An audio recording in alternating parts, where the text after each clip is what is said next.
வணக்க மக்களே, நாம இந்த ஆரோக்கியமான பதிவில் கல்லீரலை பலம் பெற வைக்கிறதுக்கு நாம என்னென்ன மாதிரியான ஆரோக்கியமான உணவுகளை எடுத்துக்கொள்ள வேண்டும் அப்படின்றத பற்றி பார்க்க போகிறோம்.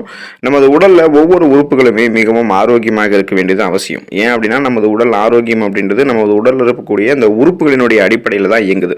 ஸோ அப்படிப்பட்டதில் மிகவும் முக்கியமான உறுப்புகளில் ஒன்றானது கல்லீரல். தினமும் நம்ம சாப்பிடக்கூடிய உணவில் இருக்கக்கூடிய கொழுப்புகள் மற்றும் நச்சுக்கள் இருக்கிறத பார்த்தோம் அப்படின்னா அதை சரி பண்ணிட்டு அதை தேவையில்லாத கழிவுகள், நச்சுக்கள், கொழுப்புகள் எல்லாத்தையுமே நம்மளுடைய உடல்ல இருந்து வெளியேற்றுவதற்கு தேவையான ரத்தத்தை அனைத்து பகுதிகளுக்குமே கல்லீரல் கொண்டு செல்லுது. அது மட்டும் இல்லாமல் நமது உடலில் இருக்கக்கூடிய பித்தத்தை கல்லீரல் வெளியேற்றுவதற்கும் ரத்தத்தை சுத்திகரிக்கிறதுக்கும் உதவிகரமாக இருக்கு. விட்டமின் சத்துக்கள் எல்லாம் சேமிச்சு நம்மளுடைய உடலில் இருக்கக்கூடிய நச்சுக்களை எல்லாம் வெளியேற்றி நம்மளை ஆரோக்கியமாக வைக்கிறது கல்லீரல் தான். ஸோ இதுதான் கல்லீரலுடைய மிக சிறப்பான வேலை.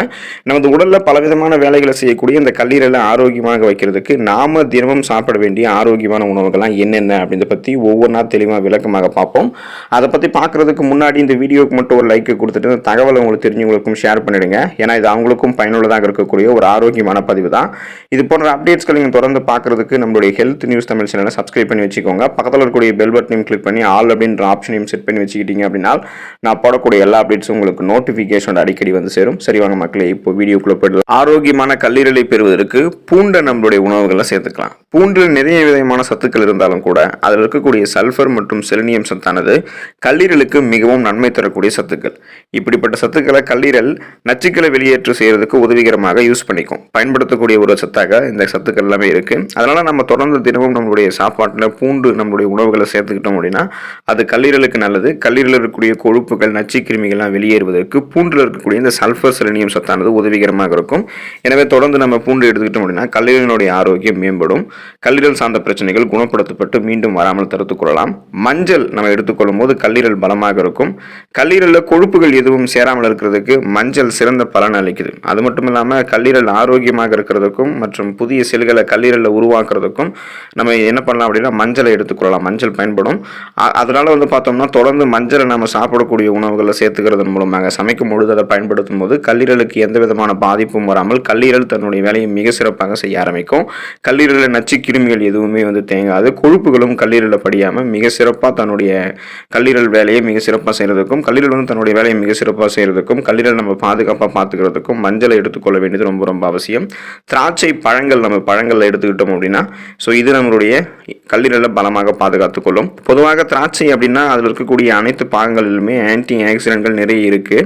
அதனால நம்ம திராட்சை அல்லது திராட்சை ஜூஸாக கூட எடுத்துக்கலாம். ஸோ இது இரண்டிலும் எதுபடி நம்ம அதை எடுத்துக்கிட்டாலுமே நமக்கு நிறைய நன்மைகள் கிடைக்கும். ஏன் அப்படின்னா திராட்சையில் இருக்கக்கூடிய ஆன்டி ஆக்சிடென்ட்களானது நமது கல்லீரலில் வீக்கம் இருந்துச்சு அப்படின்னா அதை சரி பண்ணிட்டு வழக்கம் போல மீண்டும் கல்லீரலில் மிக சிறப்பாக ஆரோக்கியமாக அதோடைய வேலையை செய்யறதுக்கான அந்த செயல்படுவதற்கு உதவிகரமாக திராட்சை பழம் இருக்கும். அப்படின்றதால திராட்சை பழத்தையோ திராட்சை பழத்துடைய ஜூஸையோ நம்ம தினமும் எடுத்துக்கொள்ள வேண்டும் அப்படின்றது கூட கிடையாது. வாரத்தில் ஒரு தடவையாவது அல்லது 2 தடவை நம்ம இதை எடுத்துக்கிட்டோம் அப்படின்னா நம்மளுடைய கல்லீரல் மிக சிறப்பாக தன்னுடைய வேலையை செய்யும். கொழுப்புகளும் கழிவுகளும் கல்லீரலில் தேங்கவே தேங்காது. பீட்ரூட் நம்ம எடுத்துக்கொள்ள வேண்டியது ரொம்ப ரொம்ப அவசியம். கல்லீரல் பலமாக இருக்கும். இன்று வரையிலும் பீட்ரூட்டை சமைத்து சாப்பிடுவதிலும் தான் சத்துக்கள் இருக்கு அப்படின்னு பல பேரும் நினைப்பாங்க. ஸோ அது உண்மைதான். மருத்துவ குறிப்பின்படி எந்த ஒரு உணவையுமே நம்ம சமைத்து சாப்பிடும்போது தான் அது நமக்கு ஆரோக்கியம். செரிமானமும் ஆரோக்கியமாக இருக்கும். அதில் இருக்கக்கூடிய ஊட்டச்சத்துக்களும் விரைவாக உறிஞ்சப்படும். ஸோ பீட்ரூட்டை வேணும் அப்படின்னா நீங்கள் ஜூஸ் மாதிரி கூட எடுத்துக்கொள்ளலாம். இப்போ நீங்கள் என்ன பண்ணலாம் அப்படின்னா இந்த பீட்ரூட்டையும் இப்போ வாரத்தில் ஒரு தடவை 2 தடவை பீட்ரூட்டை உங்களுடைய உணவுகளை சேர்த்துக்கலாம். வாரத்தில் ஒரு தடவையாவது பீட்ரூட் ஜூஸ் எடுத்துக்கலாம். பீட்ரூட் ஜூஸில் இருக்கக்கூடிய நைட்ரேட்டுகள் ஆக்சிஜனேற்றியாகவும் மற்றும் ரசாயன கொழுப்பு பார்த்தோம் அப்படின்னா கல்லீரலுக்கு எதிராக செயல்படக்கூடிய ஆற்றலையும் கொண்டு இருக்கிறதால நம்ம பீட்ரூட்டை எடுத்துக்கொள்ள வேண்டும். பீட்ரூட் ஜூஸ்களையும் எடுத்துக்கொள்ள வேண்டும். இந்த மாதிரி எடுத்துக்கிட்டோம் அப்படின்னா நம்ம கொழுப்புகள், அதாவது கல்லீரலுக்கு எதிராக செயல்படக்கூடிய ஆற்றல் இருக்கும். அந்த ரசாயன கொழுப்புகள்லாம் வெளியேறுவதற்கு நிறைய உதவிகரமாக பீட்ரூட் இருக்கும். ஸோ நைட்ரேட்டுகளும் இருக்கிறதால கல்லீரலில் கொழுப்புகள் தேங்காது. கழிவுகளும் பார்த்தோம்னா இருக்கவே இருக்காது. கல்லீரல் மிக சிறப்பாக தன்னுடைய வேலையை செய்யறதுக்கு நம்ம சாப்பிடக்கூடிய பீட்ரூட்டும் பீட்ரூட் ஜூஸும் உதவிகரமாக இருக்கும். கிரீன் வெஜிடபிள்ஸ் என்று சொல்லக்கூடிய பச்சை இலை காய்கறிகள் நம்ம தொடர்ந்து தினமும் எடுத்துக்கிட்டே இருக்கோம் அப்படின்னா கல்லீரல் நமக்கு பலமாக இருக்கும். பச்சை இலை காய்கறிகளான முட்டைகோஸ், கீரை மற்றும் ப்ரக்கோலி ஆகிய காய்கறிகளில் விட்டமின் ஏ சத்து, விட்டமின் சி எனும் உயிர் சத்து, விட்டமின் கே சத்து மற்றும் ஆன்டி ஆக்சிடென்ட்கள் ஆகிய சத்துக்கள் அனைத்துமே இருக்குது. இது கல்லீரலில் வந்து பார்த்தோம்னா ரத்தத்தை வந்து சுத்திகரிக்கிறதுக்கு பயன்படுத்தப்படும்.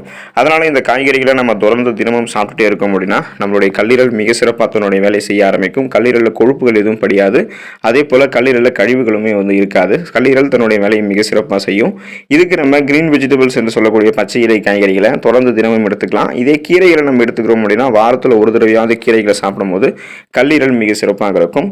எனவே மனித உடலில் கல்லீரல் ஆரோக்கியமாக இருக்க வேண்டியது அவசியம். கல்லீரலில் வந்து பார்த்தோம்னா சேதம் அடைஞ்சிச்சு அப்படின்னா நம்ம மிக விரைவிலே மரணத்தை வந்து தழுவிடுவோம். அதனால் கல்லீரல் கொழுப்புகள் எதுவும் சேராமல் இருக்கிறதுக்கு, கல்லீரலில் கழிவுகள் எதுவும் இல்லாமல் இருக்கிறதுக்கு, அதில் இருக்கக்கூடிய நச்சுக்களை வெளியேற்றி கல்லீரல் வேலையை மிக சிறப்பாக செய்ய ஆரம்பிக்கிறதுக்கு நம்ம இந்த உணவுகளை தொடர்ந்து சாப்பிட்டு நலமோடு வாழலாம். அடுத்த ஆரோக்கியமான பதிவில் மறக்காமல் சந்திப்போம். நன்றி மக்களே.